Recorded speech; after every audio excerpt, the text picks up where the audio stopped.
ये altitude graph आपके reference के लिए। A quick snapshot.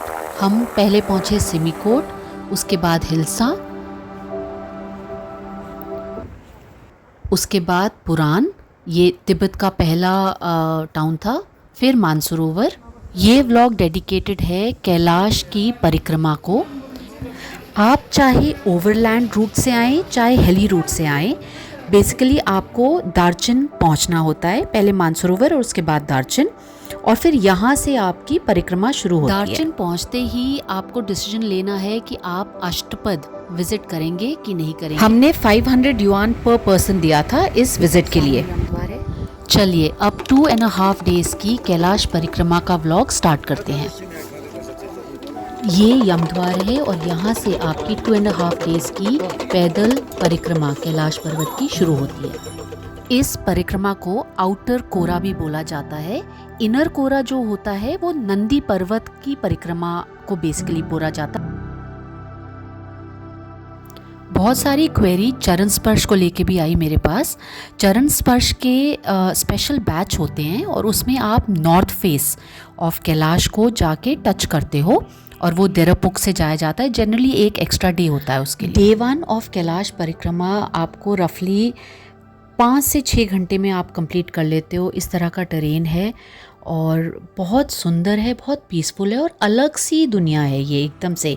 जैसे ही आप यमद्वार क्रॉस कर लेते हो, सामने मोनेस्ट्री है। ये एक हॉर्स और पोटर हायर करने का डिसीजन आपको मानसरोवर में लेना पड़ेगा।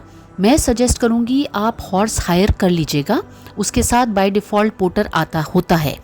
हॉर्समैन जो है वो आपका पोटर हो जाएगा। Cost of the horse was 4000 yuan और ओनली पोटर वॉज 1200 युआन हमारे टाइम पे। हॉर्स पे शेयरिंग नहीं हो सकती, वो एक ही को असाइन होता है। डे 1 की परिक्रमा इजी है, डिफ़िकल्ट बिल्कुल नहीं है, बट हाँ क्योंकि हाई ऑल्टीट्यूड है तो सांस चढ़ती है आपको।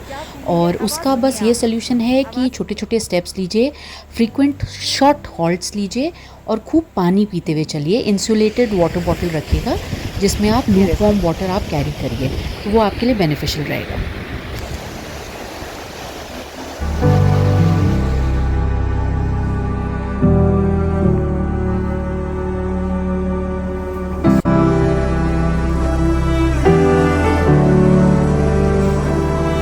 तो हमारा फर्स्ट डे का परिक्रमा का हॉल्ट देरापुक होता है। तो वहाँ अगर कोई इश्यू हो किसी को तो ऐसे ये कार्स के थ्रू ये लोग दार्चन जा रहे हैं। थोड़े थोड़े रास्ते में ऐसे डस्टबिन्स बने हुए हैं, तो थैंकफुली काफ़ी सफाई है यहाँ, बट स्टिल कुछ लोगों को डस्टबिन नहीं दिखते, वो ऐसे ही ज़मीन पे फेंक देते हैं। देखो कौन मिला, ताशी दिलेक।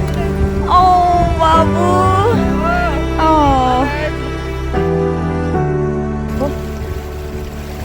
यहाँ से ज़्यादा पवित्र जल और कहाँ होगा।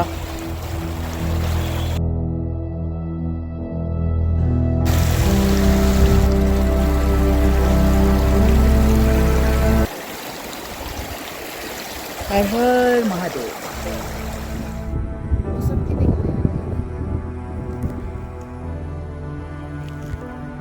हमें वहाँ सामने हनुमान जी का मुंह दिख रहा है लाल तिलक के साथ। अगर हो सके ना तो ये यात्रा करनी चाहिए, इससे अलग बात है इसमें। डे 1 का जो रास्ता है वो बिल्कुल सीधा है, बीच में थोड़ा थोड़ा कभी कभी उतराई है और चढ़ाई है, बट अपार्ट फ्रॉम दैट बिल्कुल लेवल लैंड है, तो बिल्कुल भी एज सच चैलेंजिंग नहीं है। बट हाँ 5-6 घंटे कंटिन्यूस चलना पड़ता है तो वो थोड़ा थका देता है और ऑल्टीट्यूड की वजह से आप थक जाते हो। मेडिकल इमरजेंसी के लिए आप अपने पास अराउंड 2000 या 2500 युआन एडिशनल रखिएगा to be on the safe side. ये देखिए ये कितनी एल्डरली हैं, 70+ होंगी, कितनी कंफर्टेबली चल रही हैं। ये देखिए इस स्पॉट से आपको वेस्ट फेस ऑफ कैलाश पर्वत के दर्शन होते हैं, तो बहुत ही अच्छा साइट है।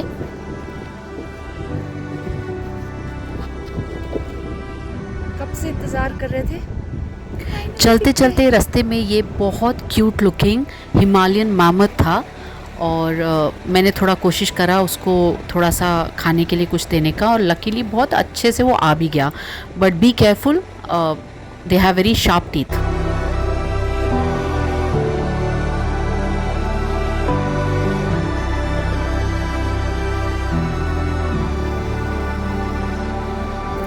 बस इनको खिलाने के बाद हमने भी एक छोटा सा हॉल्ट लिया, स्नैक ब्रेक लिया। हमारी ट्रैवल कंपनी ने हमारे को एप्पल दे रखा था, जूस दे रखा था, बिस्किट था और चॉकलेट था, तो ज़्यादा तो खाया नहीं गया। इतने हाई ऑल्टीट्यूड पे भूख लगती भी नहीं है और आई थिंक डाइजेशन भी थोड़ा मेस्ड अप सही रहता है। ये देखिए, ये बॉन रिलीजन वाले करते हैं उल्टी परिक्रमा, मतलब हमारे लिए उल्टी। तो हम इस डायरेक्शन में दूसरी तरफ जा रहे हैं, वो लोग वापस आ रहे हैं।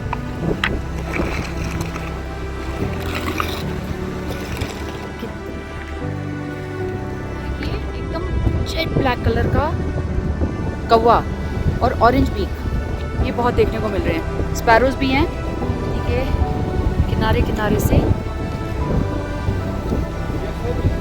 परिक्रमा करते हुए।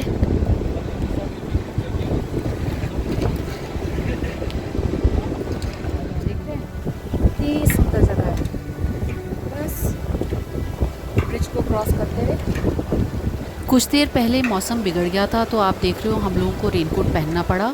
काफ़ी विंडी था यहाँ पे, कभी बारिश, कभी धूप, कभी तेज़ हवा, बस यही चल रहा था।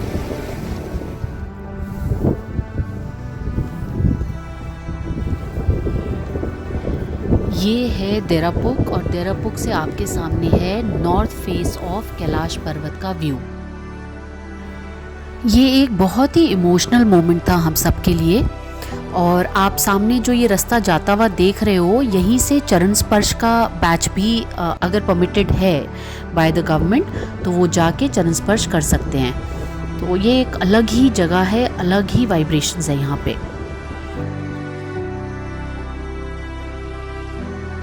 और एक अलग सी बात ये थी कि ये देखिए सूरज कहाँ है इस टाइम, और ये अभी ऑलमोस्ट 7:15 7:30 हो रहे हैं शाम के। और इसी तरह तिब्बत में और नेपाल के बॉर्डर, तिब्बत नेपाल के बॉर्डर पे हमने नोटिस करा 9:30 तक लिटरली धूप ऊपर होती है। Now the most awaited part of the परिक्रमा। मेरा थोड़ा हाल ख़राब था, पिछली रात मुझे थोड़ी उल्टी हुई और पूरी रात सो नहीं पाई। ऐसा बहुत लोगों ने फील करा, हमारे साथ के बहुत सारे लोग वापस चले गए, देरापुक से ही वापस दार्चन चले गए। बट हमने डिसाइड करा कि हम चलेंगे। और वैसे तो हमने डायमॉक साथ रखी थी पर खाई नहीं। ऑक्सीजन कैन कैरी करना आप नहीं भूलना यहाँ पे। बहुत लोग सोचते हैं कि यहाँ पे कोई हिंदू टेम्पल है या शिव जी का कोई टेम्पल है, ऐसा नहीं है।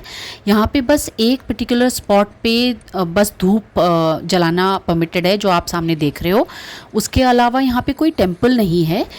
पंच कैलाश में से ये इकलौता कैलाश है जो तिब्बत में है, बाकी 4 इंडिया में हैं। एक पर्टिकुलर स्पॉट है जहाँ पे आप अपने एंसेस्टर्स को याद करके प्रे कर सकते हो। आप खुद समझ के चलो, इस जगह की ऑल्टीट्यूड एवरेस्ट बेस कैंप से थोड़ा सा ऊपर ही है। तो सोचो ये कितनी चैलेंजिंग जगह है, कितनी चैलेंजिंग टेरेन है।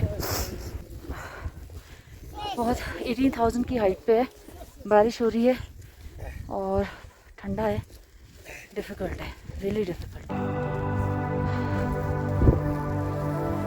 एक बहुत ही इम्पॉर्टेंट इन्फॉर्मेशन, आपने अगर घोड़ा हायर कर रखा है तो डोलमाला पे जब आप क्लाइंब कर रहे हो तो आप ऑब्वियसली घोड़े पे बैठ के जा रहे हो। पर जब आपका उतरना है, जो 6 किलोमीटर्स उतरने वाला पैच है डोलमाला से, जब आप नीचे उतरते हो तो आप घोड़े के ऊपर नहीं बैठ के उतर सकते हो, आपको अपने आप से पैदल चलना पड़ेगा। सो बी प्रिपेयर्ड फॉर दैट। जैसे मानसरोवर के जल को बहुत पवित्र माना जाता है, वैसे ही गौरीकुंड के जल को भी पवित्र माना जाता है। तो आप अपने पोर्टर को रिक्वेस्ट कर सकते हैं, तो वो अगर वो मतलब अग्री करता है तो वो जाके आपके लिए जल लेके आ सकता है। आप खुद से उतरने का कोशिश मत करिएगा, क्योंकि बहुत ही देख रहे हो आप कैसा टेरेन है, बहुत ज़्यादा पत्थर हैं। तो it's not going to be an easy downhill आपको जाना और फिर वापस चढ़ के ऊपर आना आसान नहीं होगा, तो वो देख लेना आपने। ट्रैवल इंश्योरेंस से रिलेटेड आपकी कोई भी क्वेरी हो तो आई वुड सजेस्ट आप अपने ट्रैवल एजेंसी से बात करके और क्लैरिफिकेशन लेके ही डिसीजन लीजिएगा। देखिए लैंड फॉर्मेशन, देखिए किस तरह से एक्स का जैसा सा फॉर्मेशन हो रखा है सामने। वो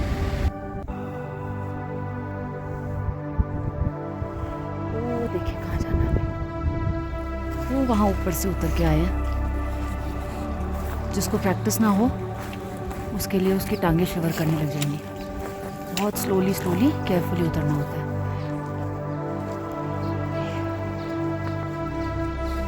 ये देखिए हाई ऑल्टीट्यूड का टेरेन।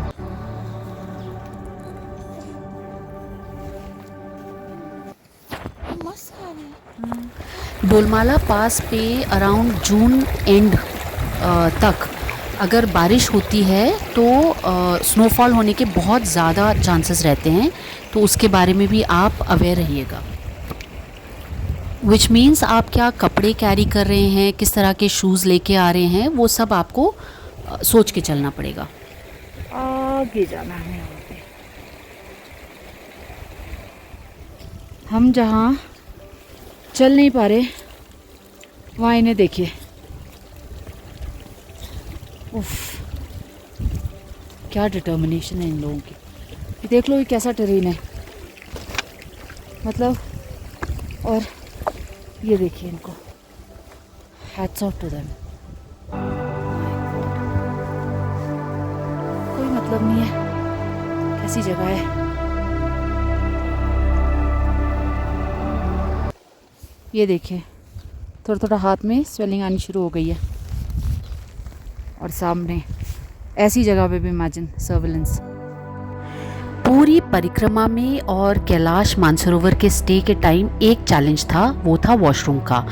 तो क्योंकि कॉमन वॉशरूम्स है तो वो क्लीन नहीं है, वो एक चैलेंज है।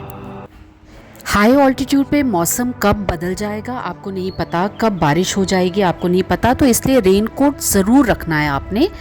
और हम लोग तो क्योंकि बरसात के टाइम पे आए थे तो वाटरप्रूफ ट्रैकिंग शूज़ पहन के आए थे जिसमें एंकल सपोर्ट था, so that was a big help. मैंने इस यात्रा के लिए प्रिपरेशन अराउंड 2 मंथ्स पहले स्टार्ट कर दी थी, और regular 5 kilometres walk, light jogging, stairs climbing and descending वो ज़रूरी है। आपके काफ्स और लेग स्ट्रॉन्ग होने चाहिए, ये ज़रूरी है। और ब्रीदिंग एक्सरसाइज ऑफ कोर्स। थोड़ा बहुत तो भीग गए पर ऐसे अच्छा लग रहा है। तो सबसे डिफ़िकल्ट पैच हमारा हम कंप्लीट कर चुके हैं थैंकफुली। और उधर जाना है, ये देखो ये भी है डेडिकेशन।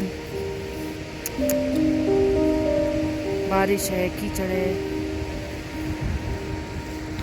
एक बार डोलमाला का 6 किलोमीटर्स अपहिल और 6 किलोमीटर्स डाउनहिल आप कर लेते हो तो ऐसा लेवल लैंड शुरू हो जाता है और फिर एकदम से आसान हो जाती है फिर आपकी हाइक। परिक्रमा का सेकंड डे का हॉल्ट हमारा जुतुलपुक में था। बहुत ज़्यादा अगर यात्रा में लोग होते हैं तो उन्हें ऐसे ये टेंट में रहना पड़ता है, हम लोग ऐसे इस रूम में रहे थे।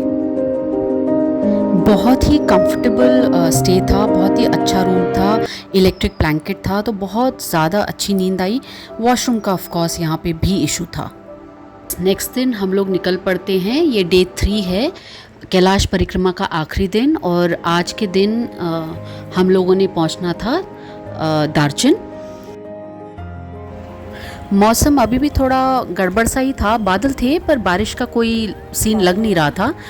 थर्ड डे ऑफ परिक्रमा भी इजी है, और जब आप एकदम लास्ट स्पॉट पे पहुंचते हो जहां आपको आपकी बस मिलनी है और फिर वहां से आपने दार्चन जाना है, वो जगह पहुंच के तो अलग ही फीलिंग होती है, बहुत ही अलग फीलिंग।